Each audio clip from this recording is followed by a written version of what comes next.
The mid-90s was a weird time for video games. The Super Nintendo and Sega Genesis had absolutely nailed 2D graphics. We got games like Final Fantasy VI and Chrono Trigger, with gorgeous pixel art and smooth animations. Everything looked great.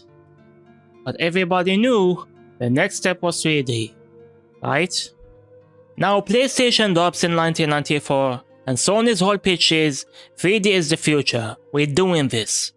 Problem is, early 3D looked bad. I mean real bad. You got choppy polygons, textures that warped all over the place, everything was loose and muddy. If you were used to beautiful 2D sprites, these early 3D games were a huge downgrade. That's the way I felt at least. But Sony had this one big advantage: CDs. Nintendo was still doing cartridges for the Nintendo 64, which had like 4 to 8 megabytes max. PlayStation CDs on the other hand, 650 megabytes. That's massive for the time. And that storage space basically gave developers a workaround for how ugly early 3D was. That's where FMVs come in. Full motion videos. Basically pre-recorded video clips, either CGI or live action footage. The idea was simple. Okay, the PS1 can render beautiful 3D in real time. But what if you render it once on a powerful computer, record it as a video, and just play it back? Brilliant. And this completely changed how games looked forever. Horror games in particular. We went from playing games like Clock Tower of the SNES to games like Resident Evil and Silent Hill. Let's take Resident Evil for example. You've got live action intro with the helicopter and the team investigating the mansion. Real actors stuff. And during gameplay, all those detailed dimension rooms, those are pre-rendered backgrounds. Basically video screenshots. The PS1 couldn't render a room that detailed in real time. So Capcom rendered them on a powerful computer and you're just walking on a 3D character or video footage. That's why the camera angles are fixed. You're not moving through actual 3D space. You're clicking between different pre-recorded views. FMV wasn't just making horror games prettier though. It created an atmosphere the real-time graphic just couldn't do. Those detailed shadow corridors in Resident Evil? That only worked because of pre-recorded video. Needs mood and detail. And early 3D was too ugly to pull that off on its own. Some developers went even further and made entire games out of FMV. Interactive horror movies were basically clicking through pre-recorded video with different outcomes. One such game was RMG, the Mystery Hospital. Released in 1997 by System Sacom and published by Bandai, RMG is a fully voiced interactive movie horror adventure game that makes you feel like you're playing a movie. It's not untranslated until recently, when a fan patch finally made it playable in English, and now I get the chance to give it a try myself. So how does it hold up nowadays? And can it justify having a full FMV horror experience with little gameplay? That's what we're going to find out in our adventure today. From the get-go, the game throws the cast at you. A silent biker and our protagonist named Hajime, a womanizer skateboarder with a stupid hat called Tomoro, a badass who knows no fear called Ryo, and Aya, the newly recruited nurse. After that we got a summary of events that takes place before the game. Hajime, Tomoro and Ryo were childhood friends who got reunited at STG Hospital after Ryo had a traffic accident. Aya reassures them it's nothing serious though. It all goes downhill from here. Explosions suddenly shake the hospital and they cut on for their lives.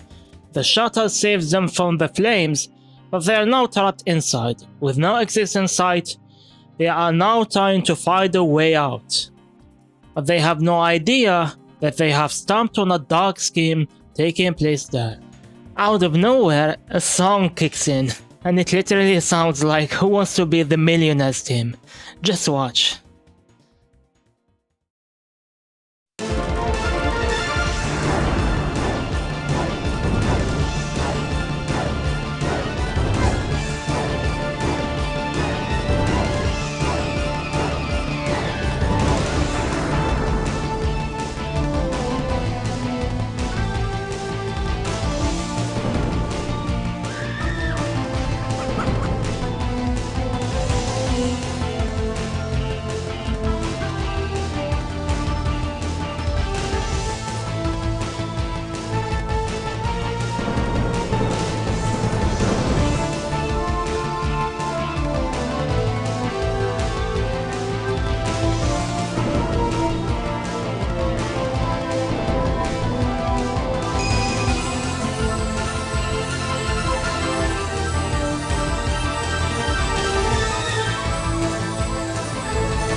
I love how cheesy it is. Even though this is supposed to be a horror game, it doesn't take itself too seriously, which is something that's really lacking nowadays. That touch of jank made the PS1 horror games something special. Starting a new game, you're given the option to name yourself, then you're thrown into the shoes of our cast. I really like the transition from a cutscene to the game. It goes to show you that this is a full FMV experience. Now, before we go any further, let's talk about movement. As you might expect, it's slow and limited to one step at a time with the direction buttons. I assume they did this to attention to the game, but it works against it when the game wants you to inspect every little thing you come across. Not to mention that every few seconds someone in your party keeps talking and repeating themselves. It's driving me crazy. Aya is the worst one in particular. You move to the reception and we get to use our interaction button. We'll be mostly using this to play through the game, so if you see anything that stands out, get close and press interact. Nothing crazy. We try using the phone, but there is no signal. Looks like we cut off on the outside world. Speaking of the world, on the way you snatch a newspaper article that you can access in your inventory. It explains what's happening outside, and it's not good news. Looks like the world was hit by a plague named Lamia, with 1 million confirmed dead worldwide, and the hospital we're currently trapped in is looking for the cure. Beyond the newspaper stand is an elevator, and this is where you get to use your other ability, Focus. By focusing on the elevator, we found out that it has power and we can use it to search the other floors. Usually, one of your party members will let you know when you can use this, so keep that in mind. I suggest splitting into 2 teams, one that checks the security room and elsewhere. That's when Ryo suggests we use a coin flip to decide who should do what. He and Tomowa end up using the elevator, while Hajime and Aya check out the security room. As we're doing this, a weird computer message shows up. It looks like someone is monitoring our moves, probably the same people who locked us up. Now, I thought you could choose which group you play with, but we're stuck with Hajime and Aya instead. I really wanted to go with Ryo, he's my favorite, even though he looks like a bootleg Duke Nukem. Next to the elevator, there is a shutter that wasn't fully closed, and we decide to check it out. We found the security room, with camera footage and everything. In the first floor, everything seems to be normal, but in the second floor, things are different. You'll see Ryo, Tomowo, and a girl named Misato running from something, and then the entire floor suddenly explodes. They're fucking dead, there is no way they're gonna survive that. Let's go check on them just in case, but before we do that, we take the flashlight in the room and move on. The entire first floor is pretty dark now. Looks like that explosion even took out the emergency lights, and now we only have the flashlight to rely on for our sight. Going back to the elevator, all 3 of them are miraculously alive and unscratched. Video game logic, I know. The girl from before, Misato, who's a patient at this hospital, throws a fit straight away about how 3 dudes haven't found the exit yet. Hey lady, don't question me, talk to the nurse who works here instead. Ryo gives us the director's key, an encyclopedia page about some sort of legend. Where did he even get that? The translation is a little rough, so bear with me here. It talks about a human genius who used to rule the world, with many doubting something like this even existed. Just when I think something is finally happening, this moron Tomowo starts making a fuss about how he's gotten infected with Lamia, just to pull our legs, and he says he's joking. I'm sure this isn't gonna come to bite him in the ass later. Back to the security room, we use the key to open the locket and find some sort of watch inside. Also, what the hell is this music?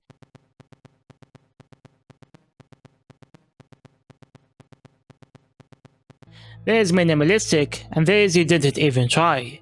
There below all the budget of the opening cutscene, you have this terrible bitch repeating the entire timer in the first floor, for half an hour now. I don't understand. The game is pretty short, couldn't they have at least tried a little harder? Anyway, we find a manual that lets us use what turned out to be a VR monitor of sorts, that lets you know how much the virus is affecting your health and how close you are to death. A health bar of sorts that keeps ticking for some reason. Tomo's face suddenly burns up and he runs away. I called it, he's infected. Ryo runs after him while Misato refuses to go near him. But Aya tells her that we're pretty much all in contact with the virus by this point, so we might as well help each other out. We check the camera again to find where they are. I search the floor for them for minutes but I can't find them when suddenly my face literally fucking explodes and I get a game over. What the hell just happened? As it turns out, that ticken wasn't for show. The VR monitor shows you how much the virus is in the area, and that translates into ticking. The more you hear, the worse your health is gonna get by the virus. In the end, we get a game over. In the surgery room next door, we find a flu capsule and injector of sorts, but we'll need the medicine if we're gonna use it to cure Tomoe. We use the elevator and go to the 3rd floor, and we can see an old dude monitoring us. What's this guy deal anyway? 3rd floor was a dud, so we try the 4th and last floor next, and we find it. But now we have to go back to the surgery room in the 1st floor. I'm not a big fan of going back and forth like this. We could have just taken the injector with us. Aya uses the injector on Tomoe and he gets better. We all use it too just to be safe, except Ryo. Listen, tough guy, playing strong against a virus isn't gonna work out for you. He hands you over an ID card he found earlier, and with Tomoe regaining conscious, we go back to looking for an exit. Still, is it really going to be this simple? I thought finding a cure would be far more difficult than this. So if it's not a monster you're supposed to be running from, or trying to find a cure for the virus, what exactly is the source of horror in this game? We can now use the ID card in the elevator, and you know what it does? It reveals a hidden door behind it. That's pretty cool. I was wondering what else could they give us after exploring the 5th floor. I guess the real level starts now. Another explosion forces us to go in deeper. I swear man, explosions are this game's way of moving the plot forward. An alarm goes off and we get separated from our friends. With no other option, Hajime wears a protective suit he finds inside and presses forward. And the next part has got to be one of the most annoying things I've had in a video game. Just listen.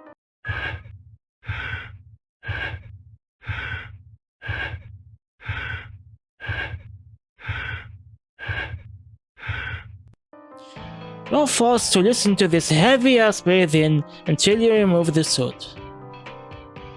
Let's just get it over with. After a cleaning process, you find yourself in a lab with a few samples. One called Wraith, and the other is Dagon. I didn't know this game had Lovecraftian links, now I'm invested. We found out more about the Lamia virus, like how it causes red spots, high fever, and convulsions, kinda like what's happening to Tomo right now. So he wasn't cured after all.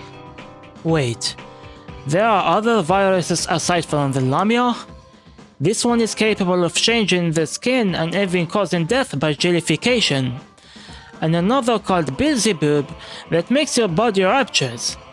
That's what happened to us before when we got the game over. The Dagon virus makes red spots from Lamia turn black. By the end, the entire host body turns black and dies. And lastly, the Wraith virus, capable of making a person vomit until they die. That's a terrible way to go. This hospital turned out to be a freaking chemical weapon factory. We did learn that aside from the jelly virus, the rest seem to have confirmed cures. Maybe we can find them here. Hell, we already have 3 different virus samples. We found the testing room, and bad news. Aya is also infected now, with black spots appearing on her. Seems to be the Dagon virus. And we found the cure. That was quick. We have a cure for everything except the unknown jelly virus now. And in the last room, we managed to get data about the virus. Like how fast it mutates the host, and well for the rest, honestly it was too blurry for me to make out. I tried looking online, and it seems this is a common problem for the English translation for the game. I just hope it wasn't anything important. Once we're done with the computer, we finally get a laser key to open the door. Time to go back. And oh my god, this is so disturbing to watch. Don't worry guys, I have the cure with me right here. Let me fix you up. Looking at the symptoms, Aya needs the Dagon medicine, while Tomowo needs the Lamia cure. You can get both of them killed if you pick the wrong choice, so be careful. By the way, I've been hiding something from you. I sort of cheated. You see, when you get the cures, you get 2 capsules each, and you have the option to test them out on these warm things in the lab, which consumes 1 capsule. But since I died on the way back because I ran out of oxygen, I had to restart and said fuck it. I skipped the testing part. So now I have extra medicine with me, just in case we need it. We use the key again to open a door blocked by laser, and it leads to a stairway going underground.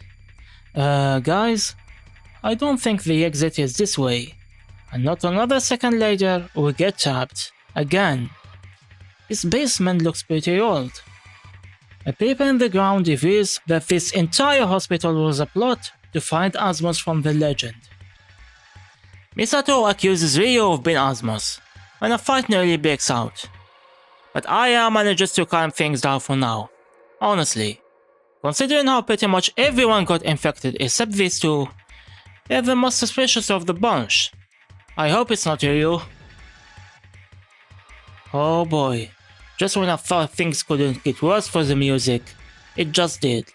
Listen to this.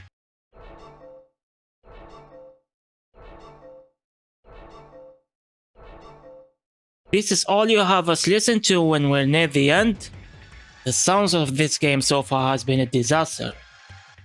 It's too bad, since the voice acting is pretty decent. The game throws a jigsaw puzzle at us with a time limit, and once we solve it, the door will open. Ryo urges us to move on, and things get out of hand quickly. I was not expecting what happens next. Turns out Ryo was a spy working for the STG, and the real Ryo was trapped. They used this imposter to take us here. But why? That's what the director is gonna explain to us.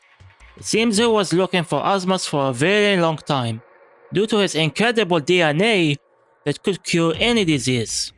And the search for Asmos traced back to us, MJ, a human being who possesses an antibody against the virus needed to revive Asmos. So, in order to prove this could work, he injected all of us with the unknown virus that turns everyone into a deformed monster. Except one, who somehow manages to recover, and it's Hajime? What? I thought it would be Misato for sure. Yet despite that, the director uses our DNA to create a panacea and cure Aya. Seems like we're the real deal.